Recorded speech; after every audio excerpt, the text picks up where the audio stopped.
Review: Currency and Exchanges by Babasaheb Ambedkar. This brochure is a poor production, within the small compass of 180 pages devoted by the author to a hurried treatment of a somewhat complicated subject. There is neither sufficiency of information nor sufficiency of illumination. Methodology is conspicuous by its absence. There are so many contradictions and compromises in his book that it is difficult to know what is the exact position of the author. In one place, he says gold cannot be circulated in India because India is poor. In another place, he says gold does not circulate in India because there are rupees. After devoting one whole chapter to the discussion of the quantity theory of money, in itself the simplest and the most obvious proposition in political economy, he says the rise of the rupee after 1893 was not altogether due to the limitation of its issue. Similar contradiction appears in his chapter on foreign exchanges. There he contrasts the two theories, namely the theory of purchasing power parity and the theory of the balance of trade, and gives his judgment in favor of the former as being the true theory. Yet, throughout the book he argues on the basis of the wrong theory, namely the balance of trade. Again, in his opening chapter, he says that there is nothing absurd in reverting back to the silver standard.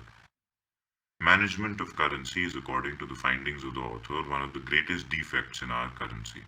Yet, he recommends a convertible rupee as the remedy for this evil. The compromises which the author makes are witnessed by the fact that he agrees with almost every proposal made for by the reconstruction of Indian currency. He sees good in Dr. Fisher's plan in reverting back to the silver standard and also in a universalized gold exchange standard.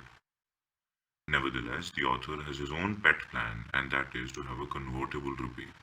Convertible not in gold coins but in gold bullion only. The author does not disclose it, but it is the plan suggested by Ricardo in his Proposals for an Economic and Secure Currency. Fortunately for England, it was not adopted. The reasons were simple. To legislate that notes shall be converted into gold bars of certain weight meant that only those who had notes of the value of the gold bars could convert. The rest could not. In other words, it was felt that such a system would considerably weaken the effect of convertibility and would therefore give an opening to inflation. The proposal was not therefore deemed to be secure enough. The point whether the proposal was economical was not debated upon at the time and may here be conveniently dealt with, since there are so many writers in India, and our author is one of them, who, in order to show themselves civilized, indulge in vituperations against what they call the barbarity of using gold as currency. All these civilized writers on currency spend their energy in demonstrating the self-evident proposition which no one disputes, that to use paper as a medium of exchange is more economical than to use gold. But these same writers never care to prove that such a plan, besides being economical, will also be secure in the sense of ensuring stability of prices. A merely economical plan which does not guarantee security is of no use.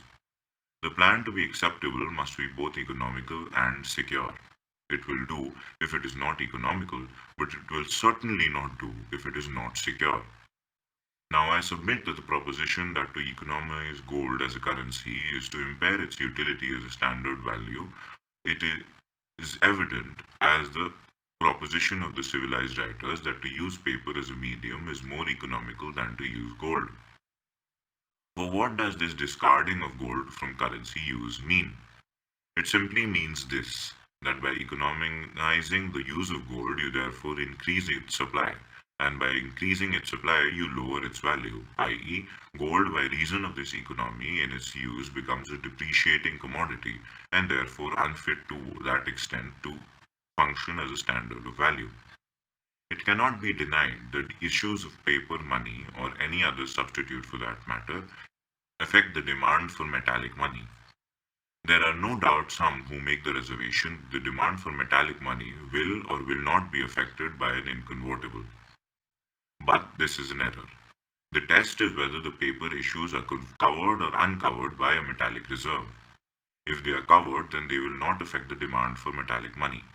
But if they are uncovered, then they will affect the demand for metallic money, whether they are convertible or inconvertible.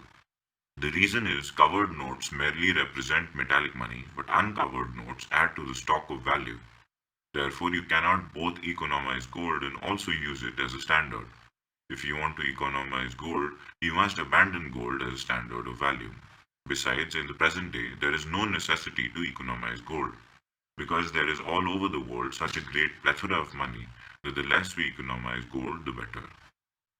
From this point of view, the gold exchange standard, once a boon, is now a curse. It served a very useful purpose for some time. From 1873, the production of gold had fallen off, and the economy affected by the gold exchange standard was indeed very welcome, because it helped in a period of contraction to expand the money of the countries of the world and thereby maintain the stability of the international price system by preventing the rapid fall in prices, which would have been inevitable if all the countries which established the gold standard had also adopted gold as currency. But after 1910, conditions changed and the production of gold increased, with the result that the continuance of the gold standard, therefore, not only did not help the countries to check the rise of prices, but actually helped to raise them by causing, as a result of the economy and its use, a redundancy of the already overproduced gold. The author approvingly quotes Professor Fisher and others who blame the gold standard for the rise of prices after 1911. But Professor Fisher forgets to take note of the fact that gold became a bad standard of value because of continuance elsewhere of the gold exchange standard. For if after 1911 the gold exchange standard has been abandoned and countries had used gold instead of economizing it, there would have been no redundancy of gold and the rise of prices consequent on it would have been arrested.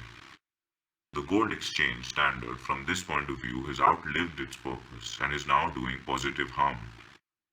In the light of these considerations, it is not possible to have any sympathy with projects that economize the use of gold and yet maintain it as a standard of value. These points must have entirely escaped the author when he conceived his project of a rupee convertible into gold bullion. But convertibility into gold bars does not embody the whole plan of the author. Along with convertibility, he says a limit must be placed on the issue of rupees and small notes even when they are legally converted into gold bullion. The currency in India should be allowed to expand annually by only a certain small percentage representing its normal rate of progress in business.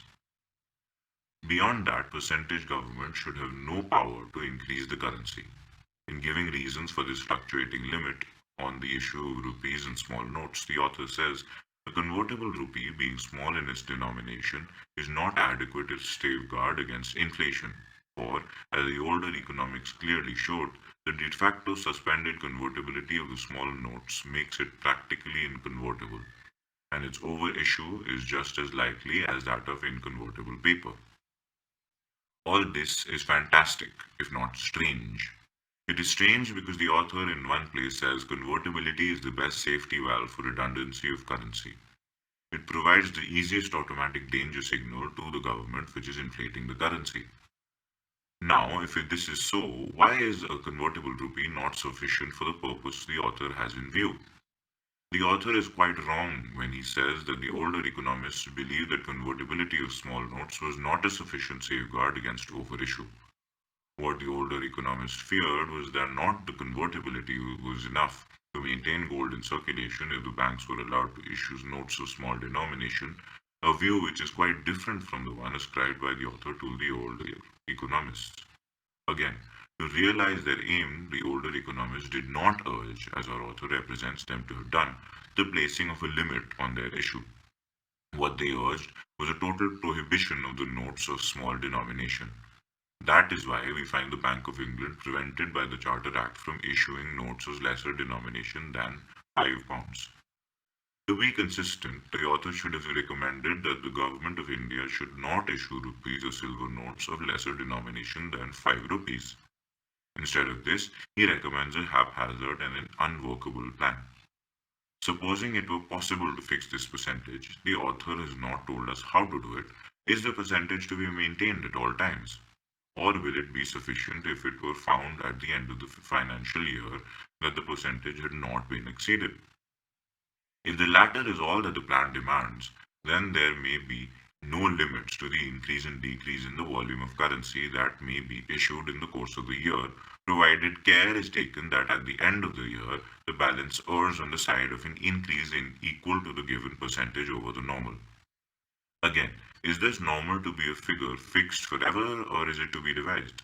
If it is to be revisable, then how is it to be revised and what authority is to revise that normal? These are some of the questions that have to be answered before the plan can be accepted. But one wonders whether instead of indulging in such ingenuities, it would not have been better if the author had played the common role and recommended either a convertible rupee or an inconvertible rupee with a fixed limit of issue. The book consists of lectures delivered by the author in his capacity as a professor to his students at the Elphinstone College, Bombay, and at the Central Hindu College, Banaras, and is divided into two parts. Part 1, which is mostly informative, the author says, is intended for candidates preparing for the pass degree in economics. Part 2 is mainly critical and is mainly meant for the candidates for the honors degree.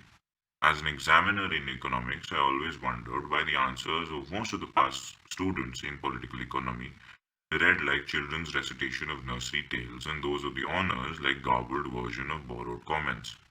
It is now evident that this is due, as the author naively suggests, to the fact that the two sets of students are fed on two different kinds of fare, neither of which is supplied to them in plentitude or certitude.